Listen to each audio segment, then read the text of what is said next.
안녕하십니까. 산마르교회 양병모 목사입니다. 우리는 정말 주님을 만나고 싶어 합니다. 만나고 싶지 않습니까? 꿈속에서라도 주님을 한 번만 본다면 이런 소망을 다 갖고 있지 않습니까? 정말 예수님께서 계셨던 그때 당시에 이스라엘 사람들, 예수님을 바로 눈앞에서 봤던 그 사람들 얼마나 행복할까라는 그런 생각을 가져보기도 합니다. 예수님을 만나기 위해서는 어떻게 하면 됩니까? 말씀 속에서 만날 수 있습니다. 말씀이 육신이 되어 이 땅에 오신 예수님은 우리에게 온전한 말씀을 주시고 이제 육신을 벗으셨습니다. 우리는 말씀 속에서 주님의 인격을 만나고요. 말씀 속에서 주님의 사랑을 대합니다. 주님의 숨결을 느끼고요. 주님의 기척을 가까이 느낄 수 있는 거예요. 오늘 이런 시간을 통해서 정말 주님을 가까이 느끼고 그분을 앞에서 보듯이 대면해서 보는 그런 시간이 되었으면 하는 마음입니다. 오늘 같이 나누고 싶은 제목은 회개입니다.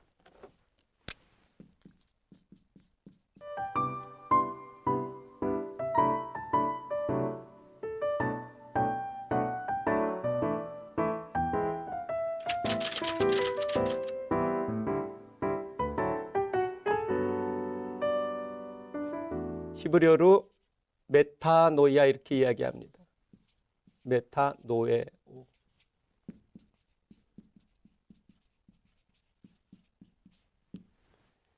회개가 얼마나 중요하겠습니까? 이것은 재차 이야기하지 않아도 우리가 다 알고 있습니다. 예수님께서도 첫 일성이 회개하라죠. 회개할 때 천국이 가까이 온다 그러지 않습니까? 마태복음 5장 3절에서도 보면은 심령이 가난한 자가 복이 있나니 천국이 저희 것입니다. 즉 왕국이 우리 안에 들어오는 겁니다. 결국 왕이신 그리스도가 내 안에 들어와서 왕국이 시작되는 거예요. 이 땅에서부터 이루어진 하나님 나라입니다. 그 조건이 전제 조건이 바로 회개입니다. 회개에 대한 정확한 뜻을 같이 알아보기 위해서는 구약 속에서 말씀하시는 뜻을 이해하면 쉽습니다. 구약에서는 이걸 슈부로 이렇게 적습니다. 히브리어로. 이것은 돌아오다 또는 회복하다 이런 뜻입니다. 특히 선지서에서 보면은 돌아오라는 이야기가 가장 확실한 주제입니다. 패역한 이스라엘 백성들아 좀 돌아와라. 아버지에게로 와라. 호세에서는 뭡니까? 고멜에게 지금 남편에게 돌아와라. 그래서 계속 돌아오라는 공통된 주제들이 곳곳에서 들립니다. 선지서의 마지막에 보면은 말라기 4장 6절에도 보면은 그가 와서 즉 엘리야 세례 요한이죠. 세례 요한이 와서 아버지 마음을 누구에게로요? 자녀에게로. 자녀의 마음은 아버지에게로 돌이키게 하겠다는 거예요. 그러니까 아버지의 마음을 자녀에게로 슈브하게 하겠다고요. 자녀를 아버지의 마음 있는 대로 슈브하게 하겠다는 겁니다. 돌이키지 아니하면, 즉 슈브하지 아니하면 하나님께서 분노하시고 칠까 걱정되노라 이렇게 말씀하고 있습니다. 성경은 슈브의 이야기입니다. 어디로 슈브합니까? 가나안 땅이죠. 하나님과 함께하는 곳. 적과 꿀이 있는 곳이라는 것은 하나님의 말씀이 있는 곳입니다. 그 말씀을 양식 삼아서 살아가는 그곳입니다. 그곳으로 돌아오는 이야기들로 가득 차 있습니다. 먼저 아브라함이죠. 아브라함은 어디서부터 오나요? 갈대아 우르 즉 바벨론입니다. 바벨론의 뜻은 혼돈이라는 겁니다. 하나님 없는 곳이죠. 자기 소견대로 살아가는 곳입니다. 육신의 감각적인 것으로 살아가는 곳이에요. 그러니까 풍요신들, 우상들 섬기는 그런 곳이죠. 그런 곳에서부터 돌아오는 겁니다. 무엇을 떠납니까? 본토를 떠나고요. 친척을 떠나고 아비집을 떠납니다. 옛 소송들이죠. 자기 삶의 터전입니다. 옛사람의 터전을 떠나라는 거예요. 그리고 또 떠나는 이야기는 애굽에서 떠나는 이야기가 있죠. 누굽니까? 이스라엘 백성들입니다. 모세를 지도자로 해서 떠나지 않습니까? 애굽이 어떤 곳입니까? 종살이하던 곳이죠. 결국 무엇의 종이었습니까? 죄의 종이었죠. 죄의 뿌리 욕심입니다. 어떻게 하면은 더 크고 어떻게 하면은 더 남보다 좀 잘 살고 좋은 옷 입고 끊임없는 비교와 열등의식 속에서 만족함이 없는 곳입니다. 이런 곳에서 돌아오는 거예요. 광야를 거쳐오죠. 광야에서 보면은 1세대가 다 죽습니다. 결국 1세대가 죽는다는 것은 이 애굽 근성입니다. 이 노예 근성이죠. 이 노예 근성들이 다 죽는 옛사람의 속성입니다. 이것을 다 버려두고 돌아오는 슈브의 이야기입니다. 우리가 이 회개, 즉 슈브에 대해서 이야기할 때는 빼놓을 수 없는 사람들이 있습니다. 두 사람이죠. 우선은 사울 왕이 그중 한 명이고요. 다윗 왕입니다. 사울 왕이 범죄하지 않습니까?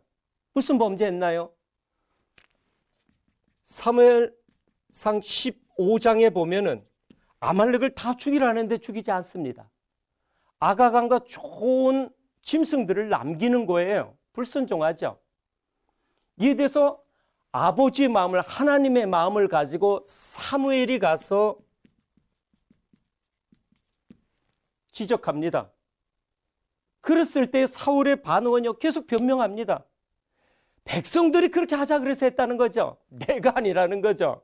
참 치졸하지 않습니까?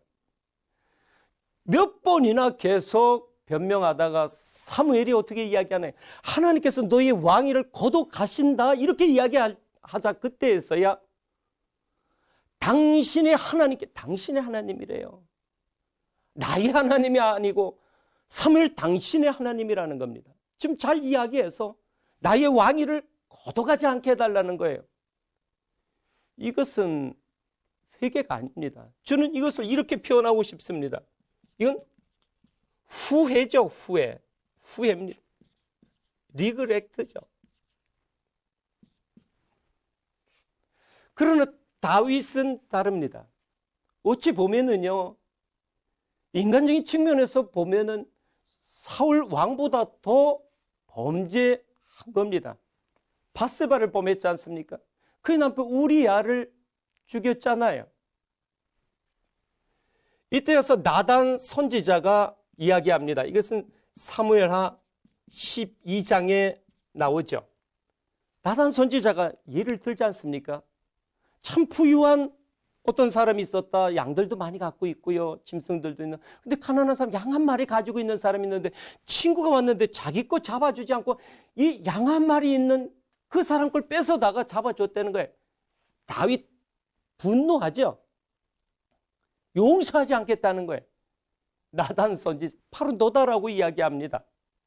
나단 선지자 이 담대한 지적도 왕은 모든 권한을 가지고 있었지 않습니까? 대단하지만은 여기에 대한 다윗의 반응이 어떻습니까? 내가 범죄하였나이다 그럽니다. 그는 지체하지 않습니다. 이걸 히브리어로 얘기하면 하타티 하는 거예요. 하타티 합니다. 이것은 내가 범죄하였나이다 이렇게 이야기하는 겁니다. 그럴 때 사무엘을 통해서 하나님께서 용서하십니다. 이게 참 회개입니다. 리펜턴스죠. 즉각적으로 회개합니다.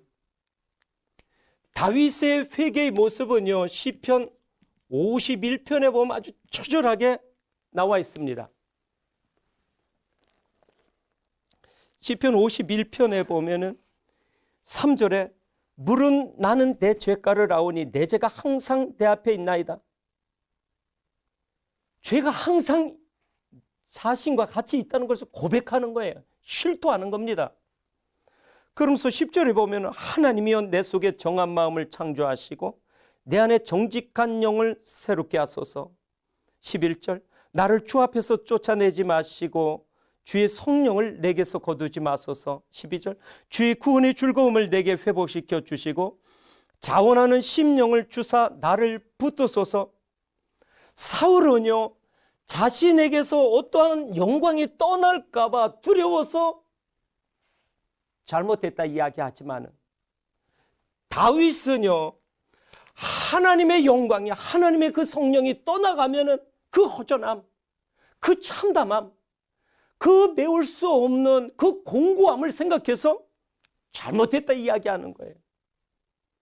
근본적으로 자기 자신을 향해서 아주 몸부림치면서 부르짖으면서 기도하는 장면이 시편 51편에 절절하게 다가옵니다. 이것이 참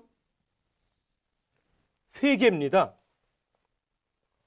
누가복음 15장의 탕자의 이야기가 나옵니다. 어디로 갔습니까? 탕자 도시에 갔죠. 도시 세속적인 곳이죠. 육신의 정욕을 쫓아 사는 곳입니다. 어떻게 하면 더 즐거울까? 어떻게 하면 내 육신을 더 쾌락을 추구할까? 이런 곳이 도시죠. 거기에서부터 아버지 집으로 옵니다. 그가 돌아온다는 소식을 듣고요. 아버지가 어떻게 하나요? 집에서 기다리시나요? 아니죠. 아버지가 뛰쳐나옵니다. 그 아버지 뛰쳐나올 때요. 맨발로 뛰쳐나오는 거예요. 둘이 부둥켜 안고 울죠. 마치 이상 가족들이 서로 만났을 때 부둥켜 안고 우는 그처럼요. 그것은 정말 기쁨의 자리보다 아픔의 자리입니다. 그 오랫동안 헤어져 있다가요. 아내와 남편이 결혼하고 며칠 있다 헤어진 그 아내와 남편이 그 오랜 세월 다 늙어가, 다 나이 들어가지고 만났을 때 그것은요, 기쁨이라기보다 아픔입니다. 그 부모와 자식 간의 만남, 어렸을 때 헤어지고요. 그리고 만난 그 자리에서 그것은 아픔이에요. 이런 아버지와 아들의 만남은 아픔의 자리입니다. 아버지는요, 기다리신 거예요. 아들이 돌아오기를. 여기서 보면은 아들이 간 것보다 아버지가 뛰어온 거리가 더 많은 겁니다. 아버지의 용서가 더 큰 거예요. 아버지의 받아주심이 더 큰 거예요. 기다리셨던 거죠. 돌아오기를, 문 두드리는 그 소리 듣기를 기다리신 거예요. 주님께서는 오늘도 우리의 마음 문을 두드리고 계십니다. 문을 열기를, 회개하기를, 돌아오기를 기다리시는 거예요. 우리가 먼저 열어드려야 됩니다. 이렇게 우리가 먼저 열어드렸을 때 그 기쁨이 참 기쁨으로 느끼는 겁니다. 하나님은 이걸 아시고 기다리시는 겁니다. 마음은 정말 그렇지 못하지만 이걸 억눌러 가면서 아들이 돌아오기만 정말 이렇게 돌아올 그럴 힘이 없다면 고개라도 돌리기를 기다리시는 거예요. 그럼 뛰어오시겠다는 거죠. 그냥 안 오시는 겁니다. 반지 가지고 오시는 거죠. 아들 삼아 주시겠다는 거예요. 이게 아버지의 마음입니다. 그 아버지의 마음을 우리에게 보여주고 있는 거죠. 누가복음 18장에 보면은 바리새인과 세리 이야기가 나옵니다. 바리새인 누굽니까? 종교 지도자죠. 율법대로 살라고 애쓰는 사람입니다. 그가 성전에 와서 기도할 때 어떻게 합니까? 나는 저들과 같이 안음을 감사한다고 합니다. 저들이 누굽니까? 거기 많은 사람들이 있었겠죠. 이스라엘 백성들 좀 천한 사람들 이런 사람들이 있었지 않습니까? 그러면서 하는 얘기가 나는 1회에 2번씩 금식하고 11조 드리고 이런 것을 이야기합니다. 그러니까 난 괜찮다는 거죠. 나는 하나님 앞에 잘 지금 섬기고 있다는 거예요. 결국 그는 회개하지 않습니다. 그러나 또 한 사람 세리입니다. 세리는 어떤 사람입니까? 로마의 공무원입니다. 즉 세금을 받아서 이걸 로마로 세금으로 내면서 나머지 가지고 살아갑니다. 이스라엘 백성들 입장에서는 미운 사람이죠. 같이 동족이면서 자신들을 힘들게 학대한다고 생각한 겁니다. 이 세리의 입장에서도 마음의 부담을 느낀 거예요. 늘 죄의식을 가지고 있죠. 그런 세리가 와서 성전에 와서 어떻게 기도합니까? 자신의 가슴을 칩니다. 내가 죄인입니다. 가슴을 치며 기도하는 거예요. 그랬을 때에 예수님은 뭐라고 이야기하십니까? 바리새인보다도 오히려 세리가 의롭다 하십니다. 혹은 이렇게 이야기하기도 합니다. 회개는 한 번 하면 되지 뭐 그렇게 또 필요하느냐고요. 과연 그럴까요? 아브라함이 한 번으로 끝났습니까? 그렇지 않지 않습니까? 아브라함이 하란까지 갔지요. 하란에 가서 어떻게 합니까? 다시 가나안 땅으로 갑니다. 하란 땅에서 그의 아버지가 죽지 않습니까? 더 내려놓을 곳이 있는 거예요. 가나안 땅에 가서도 그는 다시 또 애굽으로 가기도 하잖아요. 그리고 다시 가고요. 이런 여정이 계속 반복되는 겁니다. 그러니까 가나안 땅으로 가는 여정이 한 번에 끝나지 않고요. 계속 몇 차례 거서 반복되는 겁니다. 이스라엘 백성들은 어떻습니까? 애굽을 떠나죠. 애굽을 떠나서 또 가고 갑니다. 그러면서 다시 애굽으로 가려고 해요. 그러면서도 다시 돌아가고요. 이것이 자그마치 40이 여정을 갑니다. 회개 여정에 가나안 땅에 가서도 그들은 어땠나요? 끊임없이 이방의 바알과 아세라를 향하여 갑니다. 그럼 다시 거기서 돌아오고요. 선지자들의 외침을 듣고 또 잘못된 길로 갔다 돌아오고 이런 길을 계속 반복하는 거예요. 우리 속에 있는 이 바벨론의 속성들을 해결하면은요. 또 그 가운데 애굽의 속성도 있고요. 또 무엇입니까? 또 이런 세속적인 속성들이 있는 겁니다. 내 속에 있는 악한 습성은요. 쉽게 뿌리 뽑히지 않습니다. 어릴 때부터 아니 아담과 하와로부터 계속 우리 속에 이 유전된 이 죄악들은 아주 뿌리 깊게 자리 잡고 있는 거예요. 세포마다마다에 자리 잡고 있는 거예요. 내 속에 있는 분노, 이 뿌리째 뽑아내기는 쉽지 않습니다. 이런 것들을 오늘 회개함으로 뽑아내고 또 나머지 뽑아내고요. 이 깊은 뿌리까지 다 뽑아내기 위해서는 계속 주님 앞에서 이 회개 여정이 필요한 겁니다. 이 회개는 한자로 이렇게 쓰지 않습니까?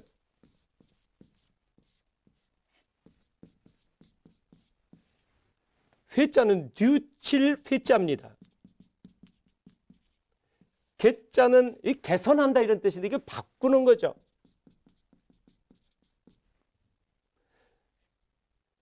변하는 겁니다. 변하다, 달라지는 거죠. 이 한자에 보면 뜻에 이렇게 바꾸다, 변하다, 달라지다 이런 말이 나와 있습니다. 즉 회개는 우리가 뉘우치고요 달라지는 겁니다. 회에 멈추면은 뉘우치는 것에 멈추면은요 이거는 후회입니다. 사울이 그렇지 않습니까? 사울이 자신이 잘못된 거 알고 또 이렇게 후회하고요.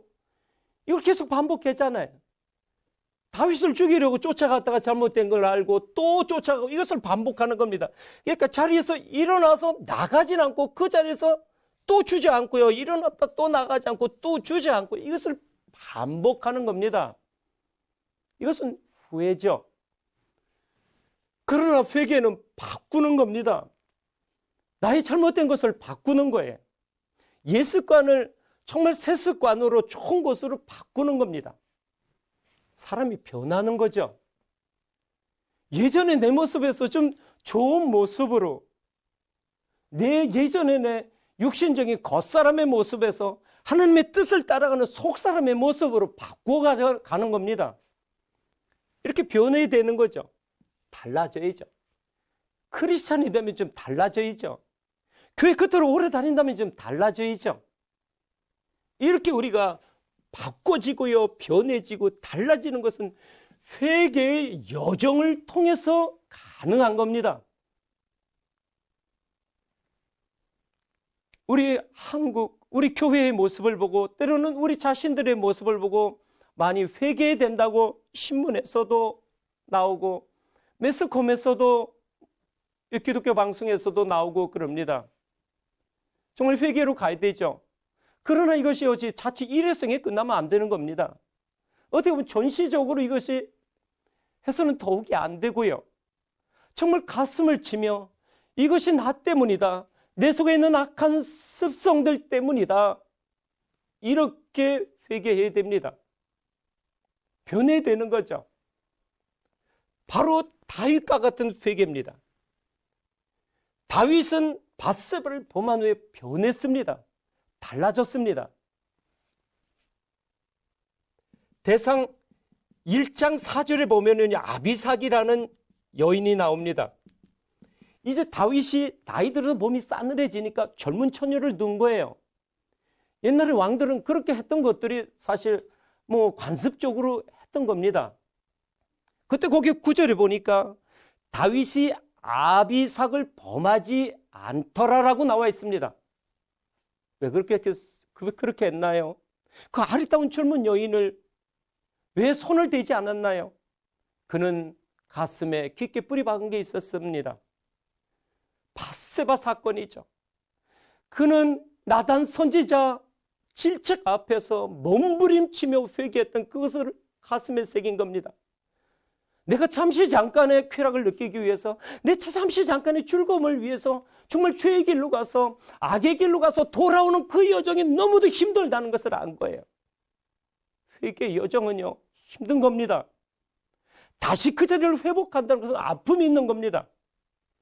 회개의 것은 내가 그동안 붙잡고 있었던 어떤 것을 떠나는 거예요. 이거 떠나는 겁니다.